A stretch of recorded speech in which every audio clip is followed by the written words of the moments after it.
ఏమండి రాజుగారు, ఏమిటి ఇంకా ఆలస్యం? ఈ కచేరీ అయిపోతే నాకు గణపవరంలో గంట పేరడం, గుడివాడలో గజారోహణం, కాకినాడలో కనకాభిషేకం. అది నెక్స్ట్ మంత్ రా ఫూల్. ఓహో, ఓ 10 నిమిషాలు ఆగితే ఏమిటి, ఎందుకు 10 నిమిషాలు? రాహుకాలమా? మా సీనుగాడు వస్తాడు. సీనుగాడా? వాడెవడు? వాడేమన్నా మైక్ సెట్టింగ్ చేస్తాడా ఏమిటి? మా ఊళ్ళో వాడు లేకుండా ఏ కార్యక్రమం జరగదండి. వాడు పాటలు పాడతాడు. పాటలు పాడతాడా? తాను సేనంతటి వాడిని నన్ను ఇక్కడ పెట్టుకుని ఎవడో సీనుగాడు రాలేదని కచేరీ ఆపుతారా?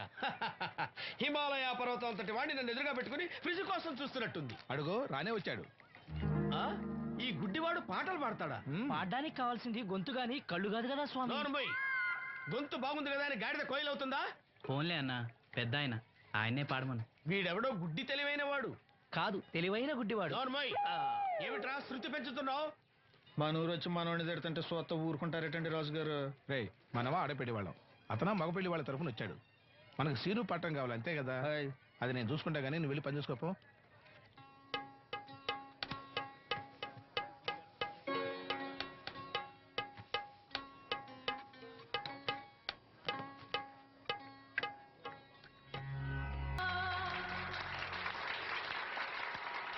పాడనా మదిని మురిపించు గీతం.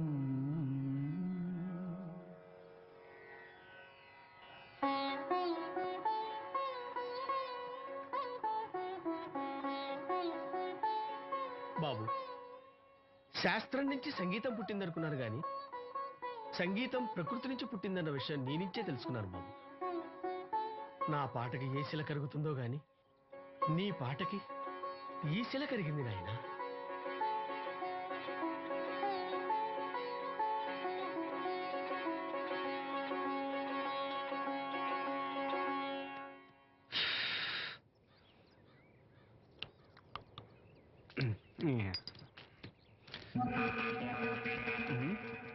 ఎరా పెళ్ళి పాట పాడుతున్నావా?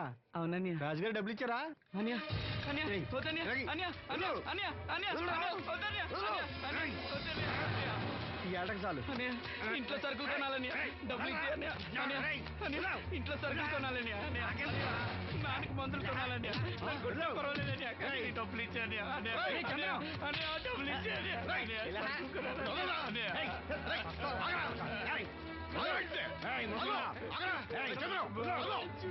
వాడు కష్టపడి సంపాదించిన డబ్బులు ఆడుకుంటారా? సిగ్గులేదురా?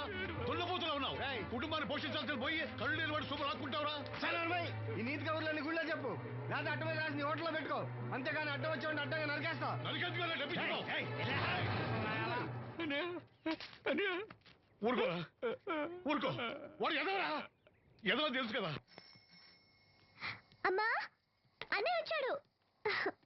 అన్నయ్య జాగ్రత్త. అన్నయ్య జాకెట్ తెచ్చావా? పర్వాలేదులే, తెస్తావని అనుకున్నాను. తెచ్చావా? మా మంచి అన్నయ్య. అమ్మా చూసావా ఎంత బాగుందో? దీన్ని ఇప్పుడే కుట్టడానికి ఇచ్చేస్తాను. రేపు ఉదయం వెళ్ళొచ్చు కదమ్మా. ఇప్పుడే. అది తోడుకునేదాకా నిద్రపోదరా. సామాన్లు తెచ్చావా అయ్యా? ఇదిగో అమ్మా.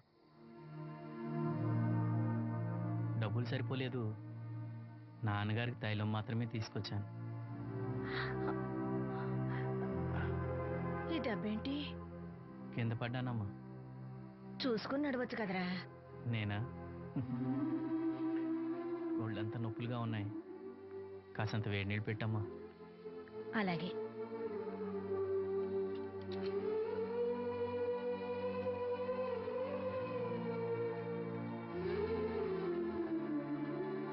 ఇదిగో నా సొట్లయి చుట్టలు రేపు కాల్చుకోవచ్చులే, ముందా మందు తీసుకో. ఏంటి మంచాన పడ్డాను కదా అని సులకనగా చూస్తున్నారా? టాటోలు చేస్తాను మీ ఇద్దరిది ఏమనుకుంటున్నారు? తైలం తెచ్చాడు, తైలం నా తొక్కలో తైలం.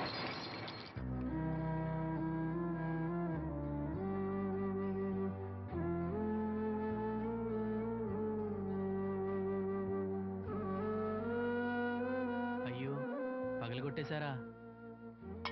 అవునురా, పగలగొట్టాను. అయితే ఏంటి, కొడతావా? కొట్టు, కొట్టరా. నడివిరిగి మంచాన పడ్డాను కదా, పెద్దానికి మీ దయాదాక్షిణ్యాల మీద ఆధారపడుతున్నాను కదా. అది కాదు నాన్న, అది అప్పు చేసి తెచ్చాను. ఏంటి? అప్పు చేసి తెచ్చావా? అప్పు ఎందుకు చేయాల్సి వచ్చిందో చెప్పరా? ఏం జరిగింది? వీడు చెప్పలేదా? లేదే. గుండె బద్దలవుతున్నా వీడు నవ్వుతూనే ఉంటాడు. బాబాయ్ నువ్వు ఉండరా, తోడబుట్టినోడంట, తాగుపోతాడవా. వీడు కష్టపడి సంపాదించిన డబ్బంతా గద్దలా వచ్చి తనుకుపోయాడు. పైగా పైగా దారిగా వచ్చి అందరి ముందు కొట్టాడు. చంద్రం అలా చేశాడా? బుద్ధులు ఎక్కడ పోతే, ఒకప్పుడు ఊరంతా గడగడలాడించిన ఈ రౌడీ దాని పెద్ద కొడుకు కదా. ఎవరికో కడుంబండి నడుము నిరగొట్టి మంచంలో పడుకోబెట్టారు. కానీ వాడిని అలా వదలరు. ఏదో రోజు జనంతా కలిసి పాతేస్తారు. అరే, బయట వాళ్ళే వీడి మీద జాలి పడుతున్నారు. మీరు వాడి మీద జాలి చూపించకపోయినా పర్వాలేదు, కనీసం మనిషిగా చూడండి.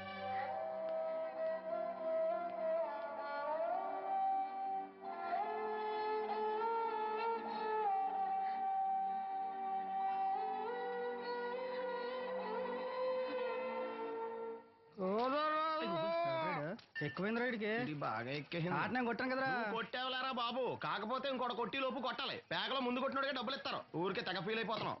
దాందేముంది, పేకల ముక్క పడితే కుక్క అయినా గెలిచుద్ది. అది నువ్వు మధ్యలో మీ ఫ్యామిలీ గురించి చెప్పకే. వెళ్ళి సొక్క చేప మొక్క అట్రా. ఉల్లిపాయలు నిమ్మ చెక్కలు వద్దే మర్చిపోయినా కూడా పంపించు. పంపిస్తాంరా. ఊరుకుంటే బిల్లు కట్టడం కూడా మర్చిపోతావు. అది ఎక్కడ మర్చిపోతాను బాబాయ్, అది మర్చిపోతాను కదా డైలీ తాగుతున్నాను. 3 ఏళ్ళ నుంచి తాగుతున్నావు, ఒక్కసారి బిల్లు కట్టావా? సిగ్గుందా నీకు? సిగ్గుంటే డైలీ నీ ఫేస్ ఎందుకు చూస్తాం? వద్దు, సీరియస్ అవ్వద్దు. మా అత్తో డబ్బులు ఇవ్వగానే ఇచ్చేస్తానని చెప్పాను కదా బాబాయ్. మరి నాకేం ఇస్తావు? నాకు ఫీల్ అవ్వక అదే ఇస్తానులే. చాలే ఆపు.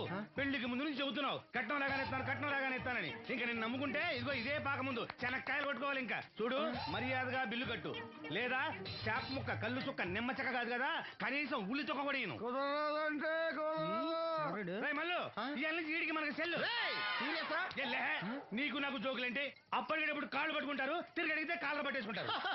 అదే నీ ఫీలింగ్. ఫోన్లే కాళ్ళు పట్టుకుని అడుగుతానులే. కాళ్ళు పంపించా. ఎల్లే జతవసంతా. నిన్ననేవు లాభం రా. మా అత్తగారిని మాంగారిని అనాలి. నా నోటికాడి కళ్ళులాగెత్తారు వాళ్ళు. చెప్తాను.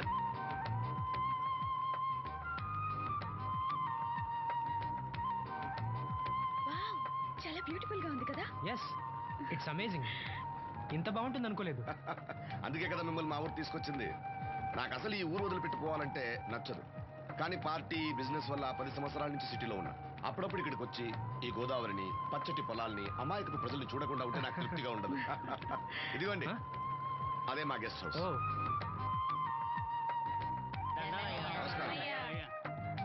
నమస్కారం. జాగ్రత్త, తీసుకో. ఏం నాగమ్మా, ఏంటి విశేషాలు? మా కట్టాలు తీర్చే దేవుళ్ళు మీరు వచ్చేసారు కదయ్యా, అంతకంటే విశేషాలు ఏముంటాయి? ఈయన మన కేంద్ర మంత్రి భాస్కరాచార్య ఉన్నారుగా, ఆయన అబ్బాయి మనోహర్ అని, ఈవిడ అతని భార్య దివ్య గారు. వీళ్ళు కొన్నాళ్ళు మన ఊళ్ళోనే ఉంటారు. వాళ్ళకి కావాల్సింది దగ్గరుండి చూసుకోవాలి. ఏంటి? రండి. అయ్యా మేడం. ఏంటి మీరు ఇక్కడ కిరీటం లేని మహారాజు అనుకుంటా? ఇక్కడ ఉన్న వాళ్ళందరూ అమాయకులండి, మంచి మనసున్న వాళ్ళు. వాళ్ళకి మీరే దేవుళ్ళు, అంతే కదా? అట్లా ఏం లేదండి. వాళ్ళ కష్ట సుఖాలు నేను చూసుకుంటాను. వాళ్ళు నన్ను ఎంతో అభిమానంగా, సరే ఆ సామాన్ తీసుకెళ్ళి ఆ రూమ్ లో పెట్టి వెళ్ళు. ఆ రూమ్ లో ఏసీ ఉందా? ఆ రూమే కాదు, ఈ ఊరే సెంట్రల్ ఏసీ. ఫ్యాన్ కూడా అవసరం లేదు. కిటికీ తెరిస్తే గోదావరి నుంచి చల్లటి గాలి వస్తుంది. Just feel comfortable. ఇది మీ సొంత ఇల్లు అనుకోండి. మరి ఫుడ్ సంగతి ఏంటి? ఫుడ్ గురించి మీరు ఆలోచించాల్సిన అవసరం లేదు. ఇక్కడ భవానీ అని మంచి వంట అమ్మాయి ఉంది. ఆవిడ వంట తిన్నారంటే జీవితంలో మర్చిపోదు. ఓకే, నేను స్నానం చేసి వస్తాను. Relax relax. ఏ కొండయ్య, ఇట్రా, సామాన్లను పెట్టేసావా? ఇదిగో చూడు, నువ్వు వెళ్ళి ఆ భవానీ నేను రమ్మన్నాను. ఆ గుంట్లో బాగలేదు, రాకపోవచ్చయ్యా. మరి ఎలాగయ్యా? వీళ్ళు నాకు చాలా కావాల్సిన వాళ్ళయ్యా. జనరల్ గా బయటకు రారు. నేను స్వయంగా రమ్మన్నాను కాబట్టి వచ్చారు. వీళ్ళకి ఎలాంటి ఇబ్బంది కలగకూడదు. నువ్వు వెళ్ళి నేను చెప్పానని చెప్పు. వెళ్ళు. అలాగేనయ్యా.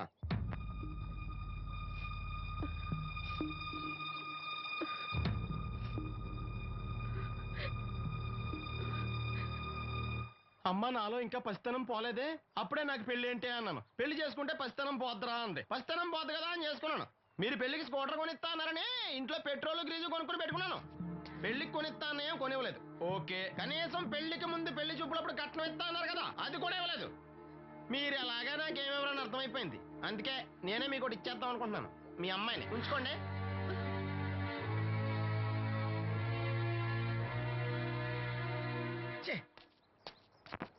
ఏం మాట్లాడరే?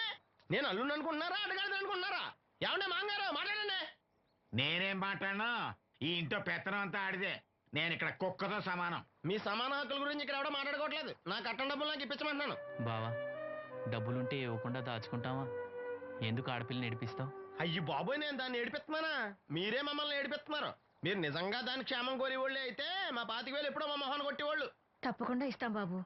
ఆడు దానికోసమేగా రాత్రి పగళ్ళు కష్టపడేది. ఏంటి డప్పు కొట్టి పాటలు పాడటమా? ఇలా అయితే తెల్లారినట్టే. లోన్ డబ్బులు రాగానే తెచ్చిస్తాను బావా. లోనా? బ్యాంక్ అన్నా మీ ఓనా? చిన్నప్పటి నుంచి వింటున్నాం. ఇక్కడ ఎవరు ఊరికే కూర్చోలా, మా ప్రయత్నాలు మేము చేస్తున్నాం. మీరు ప్రయత్నం చేస్తే ఎవడిస్తాడు?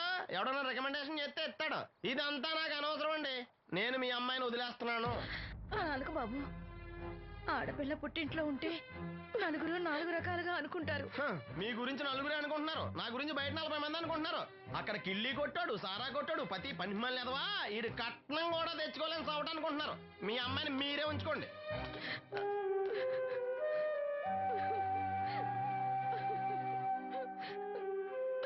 ఈసారి మాట్లాడా రాదు. బ్యాంక్ మేనేజర్ కాళ్ళు పట్టుకునైనా మీ బావ వెళ్ళిపోయాడు. నువ్వు ఎవరు కాళ్ళు పట్టుకోనక్కర్లేదు సీను. అప్పలనాయుడు గారు వచ్చారు. ఆయన ఒక్క మాట అడిగితే చాలు, ఆ డబ్బులు మొత్తం తొందరగా వచ్చి ఏర్పాటు చేస్తారు. ఆయన చెప్తే 25,000 లోన్ ఇస్తారా? ఓరి పిచ్చోడా, ఆయన చెప్తే 25,000 ఏంట్రా, 25 లక్షలు ఇస్తారు. అయితే వెంటనే వెళ్ళి ఆయన కలుద్దాం. ఈసారి ఆయన స్నేహితులతో వచ్చారు. వంట చేయడానికి భవానం ముందు తీసుకురమ్మన్నారు. అయ్యో, నాకు ఒంట్లో బాగోలేదే. మన వాసంతి పని పట్ట లేకుండా ఉందిగా, వెళ్ళమనొచ్చుగా. వాసంతి పరా ఇంట్లో పనిచేసే కర్మ నాకేం పట్టలేదు. గుడ్డి కలెక్టర్ గారి ముద్దులు చెల్లండి. ఈవిడెక్కడా పనిచేయదు. మహారాణి అని. దానికి ఇష్టం లేదంటుంది కదా, వదిలే. నేనే వెళ్తాను. పదమేస్త్రి. పేరు శ్రీను, రేవుపాడు పంచాయతీ. ఏమయ్యా, ఒక బ్లైండ్ మ్యాన్ లోన్ గురించి కూడా పట్టించుకోకపోతేలా? రూల్స్ పెద్ద రూల్స్ చూశానులే. ఈ రూల్స్ రెగ్యులేషన్స్ ప్రజలకు ఉపయోగపడాలి కానీ వాళ్ళని ఇబ్బంది పెట్టకూడదు. అవును, ఈ పెద్ద మనుషులు కోట్లు లోన్ ఇస్తారు, వాళ్ళు ఎగ్గొట్టినా పర్వాలేదు, కానీ పేదవాళ్ళకి మాత్రం ఇవ్వరు. ఇప్పుడేంటి, లోన్ సాయం చేస్తారా లేదా? లేదా చెప్పింది ఎక్స్ఎంఎల్ఏ కదా అని విని ఊరుకుంటారా? అది రేపే పంపిస్తున్నాను ఇద్దరిని. అయ్యా, అవ్వాలి పని అంతే. Thank you. రాజన్న, తన లోన్ శాంక్షన్ అయింది. రేపు బ్యాంక్ వెళ్ళి డబ్బు కలెక్ట్ చేసుకోండి. మీరు మాకు చాలా సాయం చేశారయ్యా. చచ్చా, ఇందులో నేను చేసిందే ఉంది. అసలు ఆ లోన్ ఆపడానికి ఆడేవుడు? రూల్స్ ప్రకారం ఆ డబ్బు రావాల్సింది నీకే. ఏదో మాట సాయం చేశానంతే. ఆ మాట సాయం కూడా ఈ రోజుల్లో ఎవరు చేస్తారయ్యా? మీ వల్ల వీడి అక్క కాపురం బాగుపడింది. నమస్తే మేడం. నన్నెలా గుర్తుపట్టావు? మీరు వేసుకున్న సెంటు వాసన పీల్చి. ఇతని పేరు శ్రీను. మన వంట మనిషి ఉందే భవానీ, ఆమె అబ్బాయి. ఓ, మీ మదర్ వంట సూపర్ గా చేశారు. ఆవిడ వంటే కాదమ్మా, వీడి పాట కూడా చాలా బాగుంటుంది. ఓ గ్రేట్. ఏం పాటలు పాడుతుంటావు? మనసులో అనుకున్నది పాటలా పాడుతుంటాను. దేవుడి గురించి, ఈ అందమైన ప్రపంచం గురించి. నువ్వు ఇవేవి చూడలేవు కదా. చినుకులు నేల మీద పడగానే వచ్చే మట్టి వాసన బట్టి వర్షం వస్తుందని తెలుసుకుంటాను. అలాగే సూర్యుడు, చంద్రుడు, భూమి, ఆకాశం గురించి చిన్నప్పుడు అమ్మ చెప్పింది.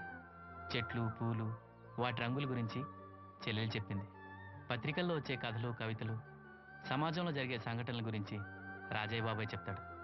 అప్పలనాయుడు గారు లాంటి పెద్ద మనుషుల వల్ల మంచి మానవత్వం గురించి తెలుసుకున్నాను. అయితే నీ పాట ఖచ్చితంగా వినాల్సిందే. ఏది, ఓ పాట పాడు. కొత్త పాట కట్టినప్పుడు పాడతాను. వెళ్ళొస్తాం బాబు గారు. అదే చెప్పడం మర్చిపోయాను రాజన్న. సిటీ హాస్పిటల్ కి నవీన్ అని జర్మన్ లో చదివిన కళ్ళ డాక్టర్ వస్తున్నాడు. ఆయన నాకు చాలా మంచి ఫ్రెండ్. ఆయన రాగానే కబర్ చేస్తాను. నువ్వు వెళ్ళి ఒకసారి శ్రీను కళ్ళు చూపించు. సంతోషం అయ్యా. పుట్టుకతోనే గుడ్డివాడిని కదా, నాకు కళ్ళు వస్తాయంటారా? అరే, ఒకసారి డాక్టర్ని కలవచ్చుగా. రాజన్న, లోన్ శాంక్షన్ అవ్వకపోతే నాకు కబర్ చేయండి. అలాగే బాబు. అలాగే.